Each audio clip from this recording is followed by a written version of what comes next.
What's happening, guys? Sam Adams here, and welcome to a brand new episode of Caffeinate today for May the 2nd of 2019. My name is Samuel Adams, and welcome to today's show. Of course, for those that are brand new to the program, this is a daily gaming news podcast where I bring you the hottest gaming news from around the industry, and I let you guys know what is going on in the industry that we all love. We cover PlayStation, Xbox, Switch, PC, any kind of drama, studios getting acquired, as we are talking about today. I cover it all for you right here 5 days a week, Monday through Friday at 7 a.m. Eastern Time if you did want to check out the show and stay up to date. But as I said, today's topics do include a headliner, which is Epic acquires Psyonix. That is a pretty big deal. On top of that, we have a ton of Borderlands 3 news because yesterday was the big gameplay worldwide reveal. There was a big event with streamers and YouTube content creators from around the world, of which I was not one. However, we do have a lot of information about the big shooter coming later this year. Steam has hit its 1 billionth user. On top of all of that, there is a new Earthworm Jim game coming. However, there is a bit of a caveat in that it probably won't be coming to anything you will purchase. PlayStation Plus games for May 2019 have been revealed. On top of that, we have some pretty good Discord Nitro offerings coming for Star Wars Day. If you happen to be somebody that does subscribe to Discord Nitro, and hey, you might not even know, you get some pretty good free games. And finally, we have another video game movie coming our way. However, not exactly one you might expect. We have a Saints Row movie in production, so we'll talk more about that. But again, if you are brand new to the show, do come on in, get you some gaming news, pull up a chair, and without further ado, let's go ahead and dive into today's top stories.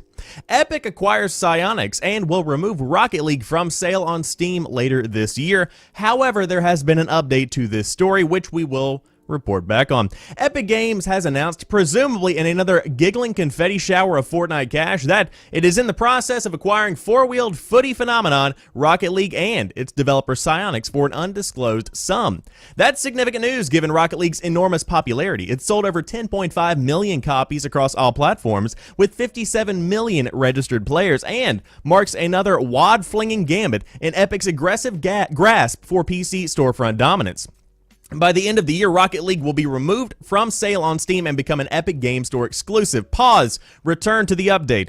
Epic has offered an update on the confusingly worded statement issued to press earlier today regarding Rocket League's future status on Steam, now insisting that it has not announced plans to stop selling the game there. So that is what has been made clear. There is no current plan in action to halt the sales of the game on Steam. So now we return to the actual story itself.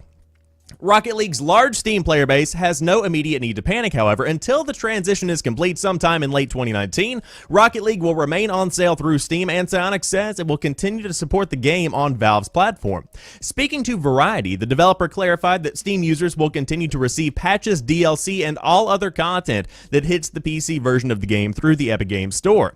Additionally, in a short FAQ on the acquisition, Psyonix assured all players across all platforms that in the short term, nothing will change at all. We are still committed to providing Rocket League with frequent updates that have new features, new content, and new ways to play the game for as long as you will have us. In the longer term, Psyonix hopes to leverage our new relationship to grow the game in ways we could not do on our own before. We believe that bringing Rocket League to new audiences with more support is a win for everybody. It also says that Rocket League esports ecosystem will benefit as the deal significantly increases our potential reach and resources.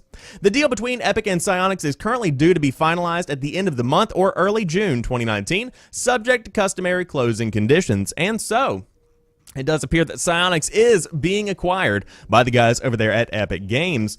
And again, this has been received with a lot of heat online. Of course, people do not like the Epic Games Store, and they do not like Epic in its current state because it does seem to be kind of going on a tirade across the gaming industry, pretty much absorbing any kind of companies that it can find, and of course buying exclusives such as Borderlands 3 being a timed exclusive on the Epic Games Store, which is one that a lot of people got up in arms about. Now, if you've been following my channel for a while, you'll know this isn't something that really bugs me at all. It doesn't really grind my gears, so to speak. It's perfectly fine because this is how business is done. Whenever you see a potential match made in heaven, an offer is made, and lo and behold, most parties tend to benefit in the long run, and Epic has a pretty good track record of, doing what's right by the companies they are acquiring, doing what's right by the games they are pumping out, and so We will see where this one does end up. Now, I do want to point out again and highlight that nothing is changing in the immediate.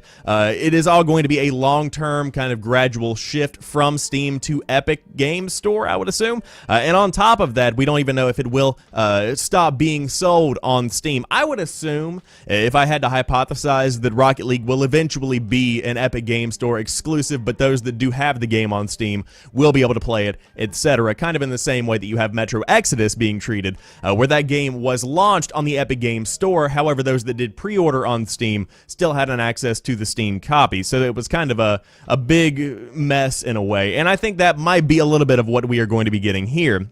However, Epic is still on a big run when it comes to acquiring studios, when it comes to acquiring games for their Epic Games storefront, and Rocket League is a big win because, of course, Rocket League was launched a couple of years back as an indie in a way, but it also had a lot of movement behind it because of its initial launching on the PlayStation Plus program. Of course, those that had PlayStation Plus got the game on launch day for free, and that's where I originally started playing it, and considering the, size, the sheer girth of the thickness, if you will, of the PlayStation community, people fell in love with this game and it became a worldwide sensation basically overnight, and it pretty much has not really lost too much steam since then. And of course, it's come to platforms near and far, even to the Nintendo Switch, and so to see it coming to the Epic Games Store is not necessarily shocking, but the acquisition of Psyonix itself is something that is very shocking to me. But going back to the esports point, I think that's something that a lot of people are overlooking here.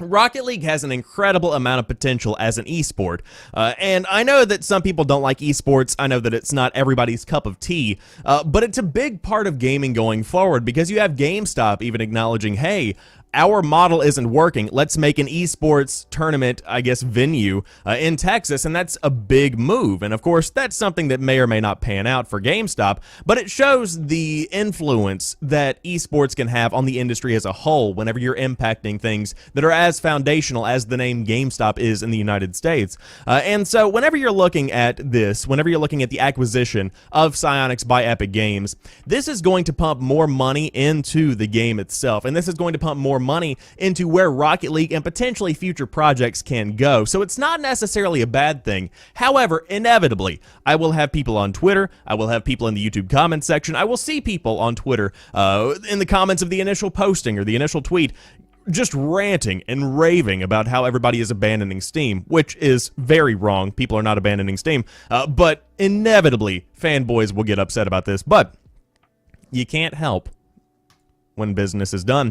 However, let's move on to another game that is coming to the Epic Games Store, Borderlands 3, because as I said, yesterday was a big day for Borderlands fans. Of course, there was a big event where Borderlands 3 gameplay was shown off, and streamers from around the world gathered in one location to play the game early and stream it to their communities. A very cool Twitch extension has been unveiled. If you guys do enjoy watching some Twitch streams, you can get some free loot for your Borderlands 3 experience. However, Borderlands 3's strategy for competing in the looter-shooter space is to stick to our guns. And to be quite honest with you, before I even dive into this story, let's make it very clear, there isn't too much competition going on right now. Anthem kind of tanked, Destiny 2 is in a weird spot, Borderlands 3 is the best-looking looter-shooter since I would say the original Destiny came out. But I digress. When Borderlands released, there wasn't really anything else like it. Fast forward to 2019, and we've got Anthem, Destiny, and The Division, so where does Gearbox's cel-shaded shooter, wow, they chose that, fit in? I think Borderlands, the way we do looting and shooting, is strong in itself. Lead boss designer Matt Cox explained. Obviously, we recognize that there are way more entries into the looter-shooter genre that decided to do their own twist. I think the best decision we made is to remain Borderlands and double down on the things we do so well. I think people are ready for more Borderlands, but bigger and better. Sticking to our guns is the best strategy. Borderlands 3 is definitely a game from the bigger is better school of thought. There are more guns, more abilities, more vehicles, and more locations. You have a spaceship. You can fly to planets. Some of the guns have legs. It's everything you would expect from a game that originally sold itself on how many weapons you could collect. I don't want to say it separates us from other types of games because I enjoy playing those other types of games, but I think the depth of our characters, the way we do loot, where you actually see the loot when you open the chest, is a perfect pinata moment. Everything you can get is right there, Cox said. Rather than following trends and shoehorning a Battle Royale mode in, Gearbox is hoping that doubling down on what fans of the original love is the best tactic. We will find out if it pays off when Borderlands 3 releases on September the 13th. With microtransactions, sort of. Now, Randy Pitchford got very offended by Game Informer on Twitter whenever they posted the microtransactions were going to be in the game. However, these are fine. They're not a big deal for me. Gearbox and 2K haven't exactly been clear when it comes to Borderlands 3's microtransactions, but it now sounds like the third game will largely be sticking to the model of its predecessor. There won't be free-to-play style microtransactions, but there will be DLC, heads, and skins that you will be able to purchase. As you can plainly see, we've made a commitment to what Borderlands is and supposed to be. CEO Randy Pitchford said, "We have made a commitment to the story, style, and design that our fans have told us loud and clear that they cherish and want us to preserve in Borderlands 3. There is no microtransaction-y free-to-play kind of stuff." Pitchford repeated this in different words during the gameplay reveal livestream on Wednesday. "We're going to do some kick-ass campaign DLC, and I'm sure we're going to do all kinds of fun customizations like heads and skins, but we are not doing any of that free-to-play junk. There is not going to be any microtransactions. There are not going to be any of that nonsense," he said. Creative Director Paul Sage clarified that while skins, heads, and auxiliary equipment will be available for purchase, they won't be pay to win, and Gearbox is not going down the games as a service route. He also confirmed that there are no plans at all for microtransaction currencies or similar things that players will be pushed to buy. This is not to say that Borderlands 3 won't drain your back balance if you let it. Borderlands 2 also didn't have in-game microtransactions, but it did have almost 50 pieces of DLC, including a season pass, new characters, quest, equipment, skins, boost, you name it, you could get it. In the latest game, much of this is already available via the season pass and various editions. The $80 deluxe edition comes with 3 cosmetic packs, a weapon pack, and an XP and loot drop boost mod. For $100, you can get the super deluxe version, complete with the season pass, and for a whopping $250, you can pick up the fanciest edition with its cloth map, figurines, ship model, and art. Of course, that, my friends, you put that on Tinder, you're going to get some dates without a doubt. And so the final Borderlands topic of the day, in-game details are coming at E3 with 4 story DLC packs planned as well as raids and events. Borderlands 3 is getting raids and 4 pieces of premium story DLC. During today's Borderlands 3 gameplay event, we got a chance, they say at VG247, to talk to lead boss designer Matt Cox. During the chat, we asked what Gearbox has planned for Borderlands 3's endgame, an important part of the modern looter shooter. While Cox was not at liberty to lay out the studio's plans, he did confirm that there are 4 big story expansions coming as well as some endgame updates and events including raids. "We are going to be releasing more details about endgame around E3, Cox said. Like any other Borderlands game, we will have 4 story-based DLCs. We'll have special events as well as raids. The details on how that shakes out will be announced later, but there is plenty of endgame. And of course, as I have said previously, the game is coming out September the 13th of 2019. And so, Borderlands 3, what are my thoughts so far? I watched about 30 minutes of gameplay yesterday. I didn't dive in and sit there for hours and hours and hours watching the game, but I can tell you right now that this is 100% authentically Borderlands. That's what this really does come down to. The microtransactions are not a big deal. As they said, Borderlands 2 was riddled with microtransactions, but in a way that wasn't overbearing, in a way that you could completely and totally avoid if you did want to avoid them. And I think that's the key in the modern 2019 gaming space. If you can avoid microtransactions, but they still exist, then the developer has hit a pretty good spot, because there are some people out there that are willing to chunk thousands of dollars into microtransactions, and to deny them the opportunity to do that is completely and totally just abandoning free money. So for a developer to not have that option in their game doesn't make any sense when it really comes down to it. So to have it included is pretty much a no-brainer. But the key is the balance. The key is not enticing somebody like me that might not be made of money to feel compelled to purchase these things, and instead compel those that actually have a ton of expendable income to chunk their money at your game. And it's a very difficult balance to strike. However, I have faith that they will do that over at Gearbox, and Randy Pitchford is very confident in this game. That's pretty much the entire consensus I've been seeing. He is so incredibly confident in this product, as he should be, because it looks very, very good. The art style is phenomenal within the game itself. On top of that, I love the way that there are just guns upon guns upon guns. There are so many guns in this game, and it is just mind-blowingly good looking. They took cell shading to the next level. It's like whenever you see Borderlands 2, there's a specific art style to it. But they have taken that art style and they have amplified it within Borderlands 3 to make it something truly special, and it really is something you should take a look at. If you have not seen the gameplay reveal trailer, it is, of course, up on YouTube right now, inevitably getting millions of views, but it is phenomenal. Give it a look. I am very excited about Borderlands. However, the game itself is not going to be coming to Steam just yet, but when it does, it will have over 1 billion users that have access to Borderlands 3. I was trying to make a transition there. It sort of kind of worked. Steam apparently just hit its 1 billionth user. So where do they go from here? Steam user Amused Silent Dragonfly, yes, you are now a legendary statistic. As found by the service Steam ID Finder, Valve's platform has now hit 1 billion users. The discovery was made this week, but actually happened on April 28th as the aforementioned Soul hit confirm on their Steam account. Amid the Half-Life series and their on and off struggles with their software arm, all of their hardware efforts, 2 major VR projects, tons of storefront drama, and a partridge in a pear tree, they are still a major driving force in the gaming industry today. As PC Games In reports, roughly 90 million of those billion are active monthly users, as in they are actually signing in and doing something instead of just accumulating wealth. How many people have a billion games in their backlog never touched? Probably all 1 billion. The future is exciting for Valve. Of course, we talked about the Valve Index yesterday, their brand new VR headset, and on top of that, they have a couple of games in development alongside some Half-Life 3 rumors, which are unfounded and likely complete and total bullshit. But outside of that, 1 billion monthly users. Just kidding, 1 billion users in total. Very impressive statistic right there. But of course, Steam has been around for a hot minute. And if you have a gaming PC, there is at least a 96% chance, I would guesstimate, that you have some kind of Steam account and you have Steam installed on your PC. Now, whether or not you use that on a monthly basis is kind of up in the air. Of course, now you do have alternative storefronts where you don't necessarily even have to use Steam if you do not want to.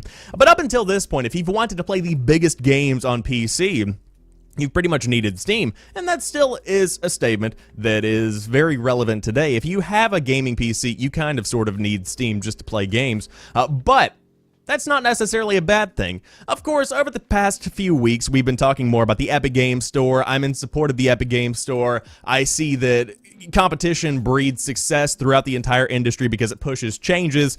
All of this is good. But when it comes down to it, Steam is fine. You know, like, Steam is a good storefront. Steam is a good launcher. There's nothing wrong inherently with Steam, and I'm happy to see that it has hit 1 billion users because that's a lot of people. You know, when you think about how many people are in the world, that is a good chunk of them. So if you don't have Steam, I would highly encourage you to check it out, install it, see if it's something you might be interested in picking up a couple of games on because, hey, it's the go-to PC storefront. But the new Earthworm Jim game will not be on it. The creators of Earthworm Jim are reuniting for a console game, but you will need Amico, the new Intellivision console, due October 2020 to play it. That's right, Earthworm Jim is coming back, but nothing that you own will be able to play it. Amico is said to be a console for exclusive retro-themed games, remakes, and new titles such as this new Earthworm Jim game. The console itself will cost between $150 and $180, with downloadable games priced between $3 and $8. Tommy Tallarico, who is conveniently both Intellivision's boss as well as Earthworm Jim 1 and 2's composer, will lead the project. 9 other team members are also on board. We have been talking about this moment for many years. It's a dream come true to finally get the entire team back together, Tallarico said. We are looking forward to sharing a small part of our reunion and initial design meeting with fans from around the world. The team will hold a 20-minute live stream this Saturday, May 4th at 8 p.m. UK time to discuss the project and give away signed posters. A new Earthworm Jim game has been a long time coming. Back in 2012, former Shiny Entertainment boss David Perry told Eurogamer he was sure it would happen someday. Our problem, he says, is that the team is all doing well in whatever they're doing right now. We have our own little discussion group on Facebook. We've been having this discussion. When will it happen? When could we do it? What would make sense? And so if you did want to check out the new Earthworm Jim game, you better pre-order one of those Amico consoles because that's the only way, at least I would hypothesize at launch, that you will be able to play it. Now, I will be the first to admit, I had completely and totally forgotten about this Amico device, but I will say it's a cool concept, so I'm not completely and totally opposed to this kind of device existing because, again, the retro market is so huge in 2019, and even I would say starting in around 2016, it just is something that keeps on going, and so to be able to ensure that people are able to get a specifically retro-tuned experience is something that I think there is a market for, and so the Amico could very well turn out to be a pretty cool piece of hardware. But again, to restrict new games, specifically an Earthworm Jim game, which of course has an entirely cult following, I don't know about that one, Chief. So we'll see what happens with that. Hopefully, more of these games will come out to stuff like PlayStation 4, perhaps, in the future. More will come out to PC, of course, and Earthworm Jim would do very well on PC in its current state. Maybe they could sign an exclusivity contract with Epic Games and get people even more heated about it. However, maybe you don't want to play Earthworm Jim. Maybe you want to play some freebies. And PlayStation Plus has you hooked up because free games are coming for May of 2019, and they are two pretty awesome indies. A couple of indie darlings will be available to PlayStation Plus subscribers in May 2019. Both Overcooked and What Remains of Edith Finch will be available to PlayStation Plus subscribers starting on May the 7th of 2019. The current crop of games falls in line with how Sony has handled the previous 2 months. Since Sony dropped PS3 and Vita games, only 2 games have been offered each time. March 2019, the first month without these 2 systems, offered The Witness and Call of Duty Modern Warfare Remastered. The April 2019 lineup, which is currently available right now, includes Conan Exiles and The Surge, and of course, as a reminder, those games are still available until May the 6th of 2019. While the quantity of games may still bother some, especially with the most recent game coming from 2017, the quality is still there. Overcooked, which plays like a multiplayer diner dash, was highly successful, eventually spawning a sequel, Overcooked 2. What Remains of Edith Finch, on the other hand, is almost the complete opposite style of game. It's a moody, narrative-driven first-person adventure. Our review, they say at PlayStation Lifestyle, called it one of the most engaging pieces of interactive storytelling. If anything, it can be seen as an improvement over the previous group of games, at least. Ultimately, the debate rages on whether Sony's handling of the PlayStation Plus free games is worthwhile, and of course, we will see how they treat it with PlayStation 5, but 2 games per month for free, a little low, you know, in comparison to what's offered from Xbox Live, because of course, if you do have games with gold, you get 4 games per month traditionally, which include 2 Xbox One games and then 2 Xbox 360 games, which are backwards compatible on the Xbox One. And I would also say the only reason they're still offered because backwards compatibility makes that an option. But if you did want to dive in, Overcooked is a game that I have watched a good bit of. Of course, very fun if you are a streamer, if you want to make some YouTube content. Some people play Overcooked and they play it pretty well. But overwhelmingly, if you have a couple of friends over to your place, that's a very fun game just to sit down and have a good time with. It's a fun little party game. Edith Finch, however, might be fun if you get like a whole bunch of goth people together and you go to Hot Topic and then come back and get on Tumblr, and then you play What Remains of Edith Finch. That's pretty much what you're going to be getting from that. Very emotional, impactful experience with that one. So a little bit of something for both ends of the spectrum here. Of course, PlayStation Plus, still I would say this month better than Xbox Live Gold, even though it only has 2 games offered as compared to Xbox Live's 4. When it comes down to it, the quality of the games matter, and you get 2 pretty good indies here on Xbox Live Gold. You get 4, It's fine, but I mean, I guess you can't have winners every month. But if you do have Discord Nitro, you could get a couple of winners this weekend.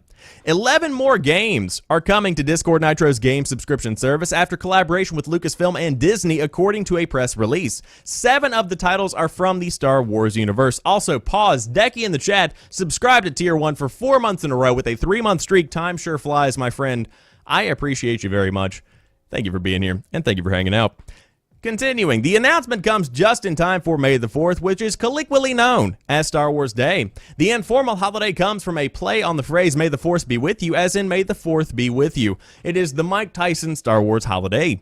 Discord is best known as a free communication service popular with gamers, which allows users to voice and text chat with friends while playing games. Last year, Discord started its own curated store of digital games, a universal game launcher function, and its own game subscription service, Nitro. For $10 a month, users can get access to more than 80 select games. On Wednesday, Star Wars Knights of the Old Republic and Star Wars Knights of the Old Republic 2, The Sith Lords, will be available via Nitro. Other games coming soon to Nitro, thanks to a new collaboration with Disney and Lucasfilm, include Star Wars Jedi Knight Academy, Star Wars Jedi Knight Jedi Academy, Star Wars Republic Commando, The Secret of Monkey Island Special Edition, and Indiana Jones and the Fate of Atlantis. 2 of those are not like the others. More titles are coming as well to be announced at a later date. And of course, Jason Citron, CEO of Discord, it might be Kitron, I don't know what the actual pronunciation of his name. Jason from Discord commented on the press release about how thrilled the company is to offer the new games.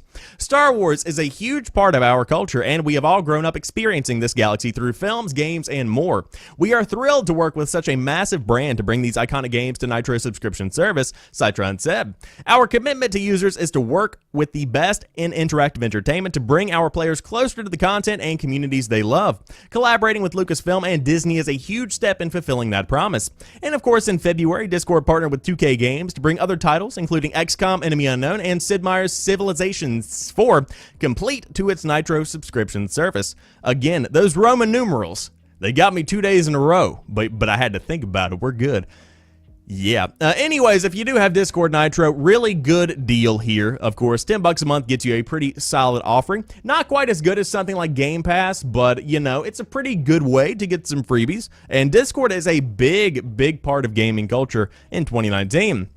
Of course, it pretty much has single-handedly killed stuff like TeamSpeak and Curse, which, of course, Twitch also killed Curse because of acquisitions and whatnot. But it is the go-to communication service for many gamers in the current state. And on top of that, the way that it really does meet people where they are and fulfills the needs of a variety of programs in a kind of one-stop shop experience is something that I don't see any other company doing.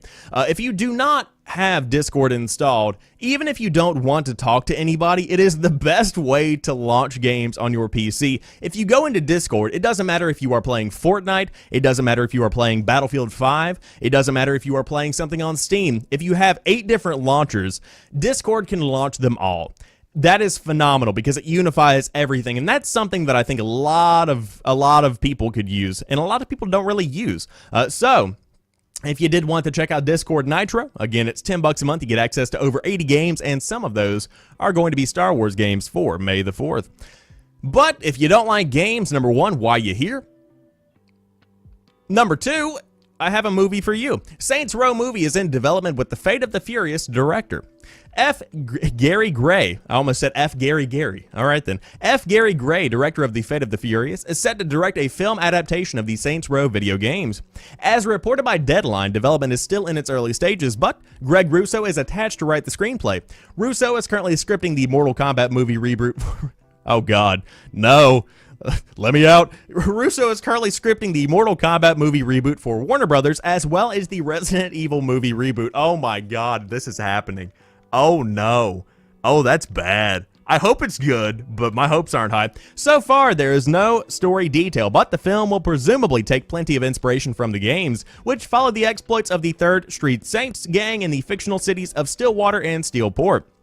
The series' debut on Xbox 360 was somewhat serious, but the sequels increased the amount of comedy and outlandish action involved. As such, the director of the Fast and Furious film sees it as an ideal fit.